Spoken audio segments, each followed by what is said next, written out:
Hey there, it's Chris here, and this is LispieAspie, a channel dedicated to talking about Asperger syndrome, ASD, and ways to deal with it. And I think to start off this inaugural video on this channel, I'll talk a little bit about myself and what exactly Asperger's is. So to start off, I am Chris, I'm 22 years old. My day job primarily is working at a grocery store, but I do make Let's Play videos over on Asperger Gamer. I'm pointing this because this is where my computer is behind this stupid thing. Making Let's Plays on YouTube under the name The Asperger Gamer. And I've been having a lot of fun with it, and people at work have been encouraging me to find some way to talk about Asperger syndrome and ASD in general, because I'm so open about it and I'm so knowledgeable about it just right off the bat, because it does tend to fall into my particular special interest. Special interest, by the way, I'll get into in another video, just not today. But video games have been big part of my life. They kind of took me through a hard, the majority of my childhood, if not entirely of it. And that's kind of the main topic of today. But I'll explain what Asperger syndrome is. So if you're not aware what Asperger syndrome is a part of a continuum. If you've heard of the spectrum at all, whoever told you about it is referring to the autism spectrum. It's not just one disorder, it's a collection of three, primarily three. One being classic autism, the second being Asperger syndrome, and the third being a name I can't pronounce. But classic autism and Asperger syndrome are the two most common on the spectrum, although the third one is not quite as severe as Asperger's or classic autism would be, because they don't show the exact same kind of symptoms. But anyway, the Asperger syndrome specifically can be described as, to quote John Elder Robison, a set of quirks or behavioral aberrations. It is not a disease that needs to be cured. It's not something that can just go away over time, not all entirely at the very least, but something that is to stay.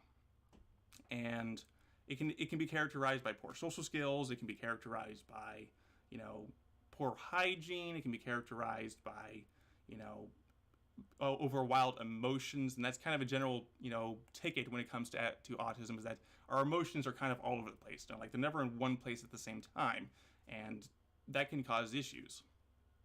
Now, some people may say that vaccines cause autism, and they really don't, but that's a topic for another video. So I'll explain a little bit about what the main topic is for this. So what has gotten me through my life in general that allows me to stay the happy, bright person that I am today? Well, that would be video games, interestingly enough. Now, some people say that video games are useless and they have no reason to exist. And people who say that are frankly not looking deep into it enough. Video games have played a huge part in my life because they were there when other people weren't. I never had too many friends growing up. And I still don't have too many friends, sort of. But the one game that was there with me the entire time was Animal Crossing. I played a lot of Animal Crossing in the game. I have every single game that has ever been released apart from Amiibo Festival. So I have the original, I have New Leaf, including the DLC, Welcome Amiibo. I have City Folk, and I have Wild World, although it's on Virtual Console, so it's not really a physical copy, but everything else is physical. And Animal Crossing played a big part of my life specifically because it allowed me to interact with the game that people or other games even still couldn't kind of emulate. It's really a case of, well, if you're not familiar, Animal Crossing is basically a life simulation game where you're the only human and the entire village is filled entirely with animals, and you just live life. Now, on the surface, when it comes to dealing with Asperger's, that may not seem like a good thing. However, even still, the game can provide a wonderful playground for someone on the spectrum, because they are able to interact with the animals in the village, and their actions, which are easy to emulate, could tip the scales into your favor when it comes to how they perceive you. Some animals aren't particularly nice, but others are fantastic. And the game is kind of more alive than most people may seem, especially for someone who's on the spectrum. So it was a calming experience through my life, because it really was allowing me to socialize in a closed environment where I could choose in a way how, how the animals interacted with me. Although the game still does a lot of finagling on its end as to how, it gives you actions to do. Because a lot of the time when you talk to animals, they'll often give you chores to do or just do currying roots or anything of that sort.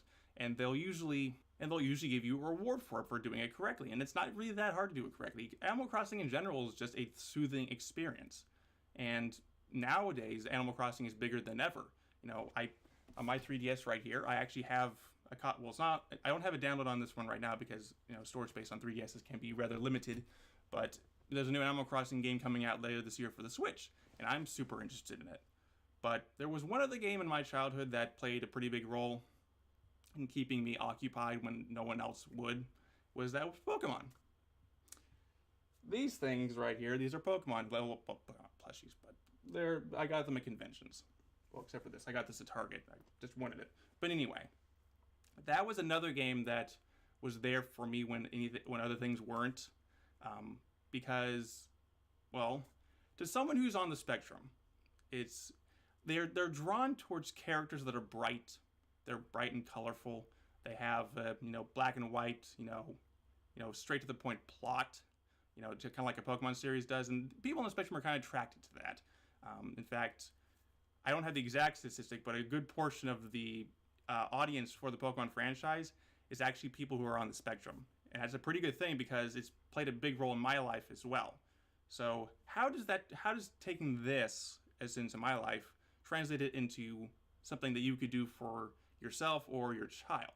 Well, it's all really up to you. My advice is that if you're going to allow them to play video games, don't allow them to play video games like Fortnite or Call of Duty or anything of that sort. Anything that there's a worldwide online mode, because the worst thing you can do to your child or yourself who is on the spectrum is dump somebody into those lobbies, and then people just berate them simply for being different. I've been there before. Although there's some other games that I've played where the community is a little bit more mature and kind. I'm talking about you, Star Trek Online. But the worst thing you can do for a child is dump them into a lobby and have them be berated. That's not good for them. It's not good for you. So try to avoid those kinds of games. Try to find games that are more single player. Nintendo has a pretty good record for having games that kind of tend to fit the spectrum for people on the spectrum well. It's weird, but that's just how it works. Sony and Microsoft don't really care about that. They're more for the hardcore gamer. And the games like Animal Crossing, Pokemon, Zelda, and even Mario, to a huge extent, are pretty good games to get them into to keep them occupied. But it's really up to you. There are plenty of options out there, but making sure that they're kept occupied if they don't have any friends is a good thing. And if they can make friends while doing this, that is fine. I've lived 22 years of my life in complete isolation. And to be honest, they can too, but they don't have to do it alone. They can have more of a virtual friend to do it with them. Well, I thank you for joining me for this first video of LispieAspie. I'll try to kind of get my bearings straight as to how I'm going to do this channel. I kind of did this particular first video a little bit impromptu, see how that would go down. I might end up making a script for the next one, but, well, we'll see. So thanks for joining me, and I'll see you guys next time.